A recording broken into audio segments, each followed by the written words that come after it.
Transition. We use this word to signify the action of change, of movement from one location or situation to another. For some people, the fluctuation and uncertainty that comes along with transition induces anxiety and fear. Despite the feelings they may cause, transitions are unavoidable for everyone. From a young age, we learn through experience that life is full of change and growth. We leave the comfort of our homes for the first time to attend school within the first few years of life. From then on, life is full of transitions, which for most of us are conquerable with good planning and some grit. When it comes to the world of disability, transition can be much more crucial to success in school and independent living. The Individuals with Disabilities Education Act, or what is more commonly known as IDEA, requires educational agencies to plan for and guide students with disabilities through the various transitions in education environments, but primarily from early childhood to primary education, and then again from high school to adulthood. By way of development of the Individualized Education Plan, or IEP, the stakeholders for a child with a disability must unite to consider and create a plan for that child's transition. Under Part C of IDEA, a child with a disability between the ages of 0 and 3 must have an individualized family service plan that includes appropriate transition services for that child. For the purpose of this report, however, the focus will be on the other time in a student's life where transition is significant, from high school to post-secondary opportunities. Federally, starting at age 16, a child on IEP must have a transition plan with baseline data, goals, and parent and student desires included in the IEP. If special services are required to meet those goals, then those must be documented in the IEP as well. However, the state of Kansas handles this transition differently than the federal mandate. In Kansas, students who will be 14 in the IEP year must have transition data and goals in their IEP. I sat down with Dr. Matt Ramsey, the chair of the Education Department at Benedictine College and an active participant in policy discussions for the Kansas State Department of Education, to learn more about this policy. So with the 2004 reauthorization of IDEA, the law changed so that transition services, which had previous to the reauthorization, had always started during the IEP year when the child turned 14, right? So that's junior high. Right.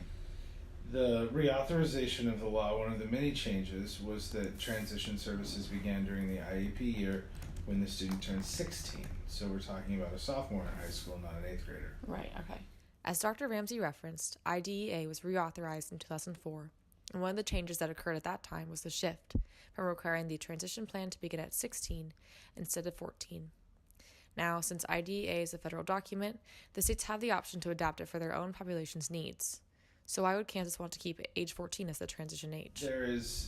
The way the law is intended to work is that there becomes this seamless baton pass between a school-based agency and a community-based agency. So for those students with low incident and high severity disorders that are going to need community supports in adult life, that they move seamlessly between school and those agencies.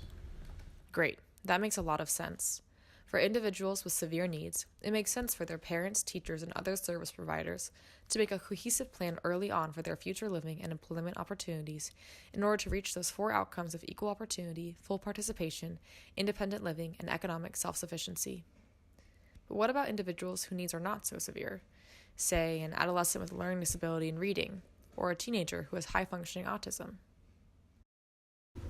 Well, so we think about it here at Benedictine, right? We have a lot of students that come to Benedictine that had an IEP in high school for a high incident, low severity disability that are going to engage in services at the college level, maybe with a 504 plan. So we'll have students here at Benedictine who've had an IEP. They're signed out of the IEP at high school graduation because that's when special education ends. Right.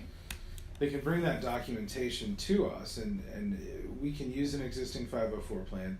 I think in practice what happens most of the time is that we just develop an accommodation plan for them and work to ensure those accommodations are present.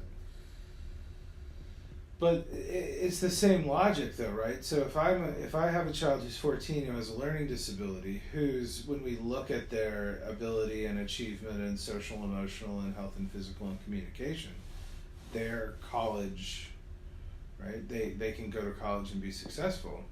The earlier we begin planning for that, the earlier we begin teaching those skills or driving those skills, the better off we are, right?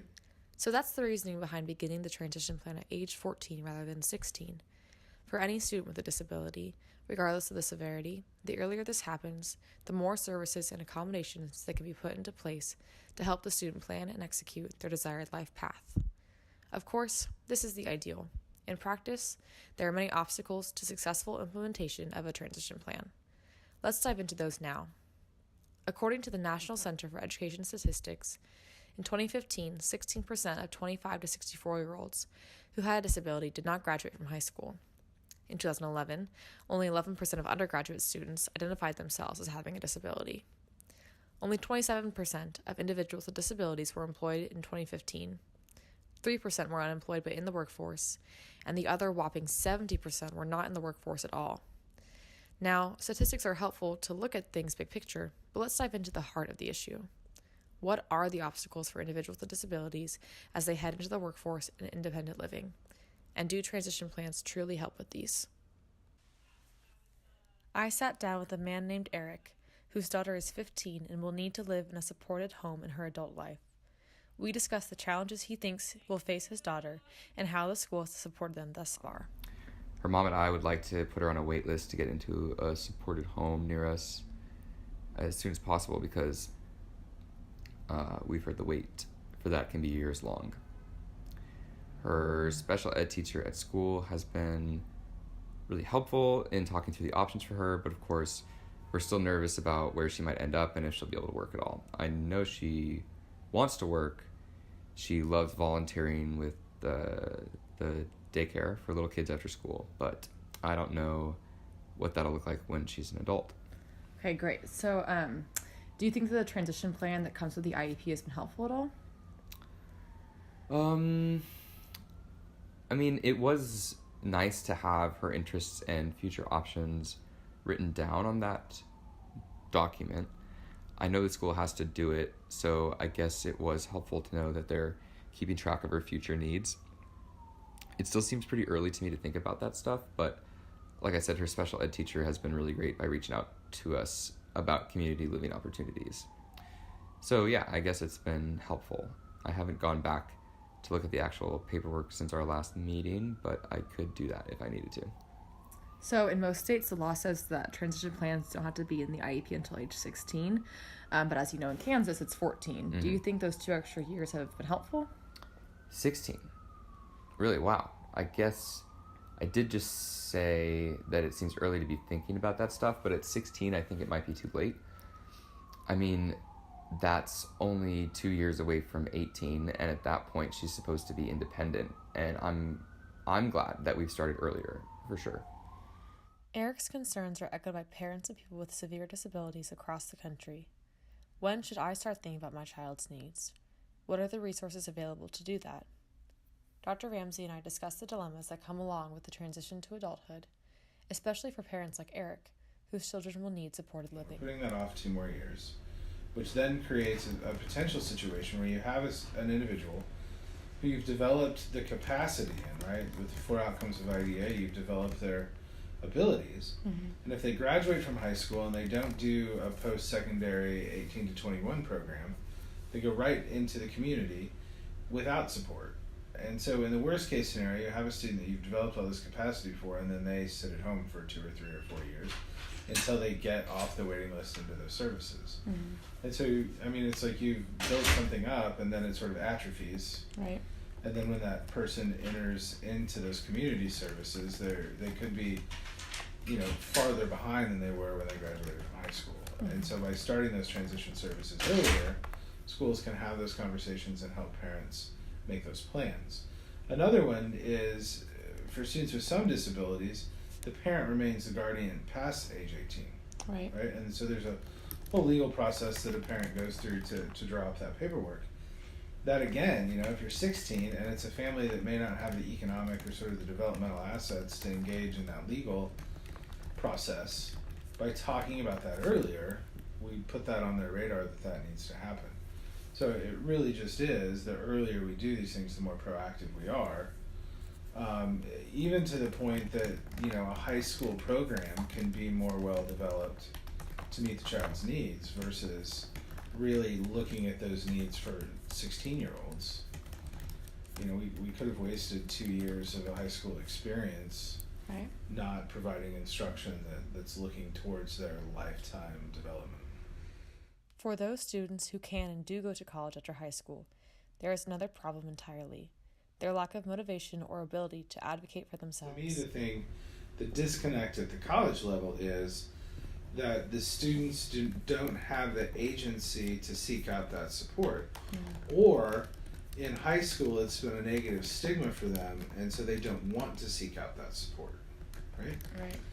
And so, to me, a student with a high incident, low severity disability in high school, part of what we're teaching them is how to have agency over their disability, to focus on strengths, to shore up weaknesses, but also to teach them how to advocate for themselves.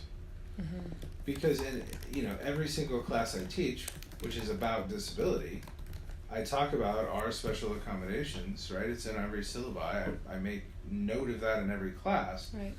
And I always beg those students to come talk to me after the first class.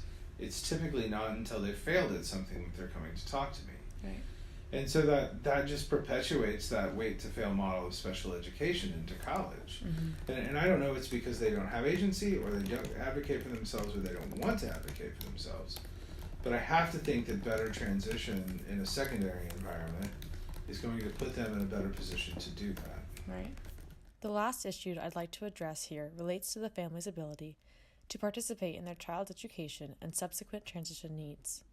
The phrase cultural capital is used here to describe the degree and type of participation. A family who has the time, experience, and money to invest in their child's education will do so differently and more easily than a family who does not have those natural resources. Of course, this isn't always an issue, as Dr. Ramsey points out. So, a family that has cultural capital surrounding higher education, I don't want to paint that only as like cultural capital that's somehow elite, or privileged. Because there may be a parent who has a plumbing company whose child is going to go be an apprentice with them. And that's no different. Right. Much of the time, however, a family's cultural capital can adversely impact their child's educational and post-secondary opportunities and experiences. Thus, it is critical for the child's multidisciplinary IEP team to compose a transition plan that is catered to the individual's needs. Whether or not this is not happening on a grand scale in Kansas and beyond is a potential area for further research. Be that as it may, suffice it to say that starting a transition plan earlier in a child's life certainly has no negative consequences. As such, I argue that Kansas's policy for beginning transition data and services at age 14 has been largely positive, although there is space to reform and develop transition plans to better suit each individual's unique needs. Thank you for listening.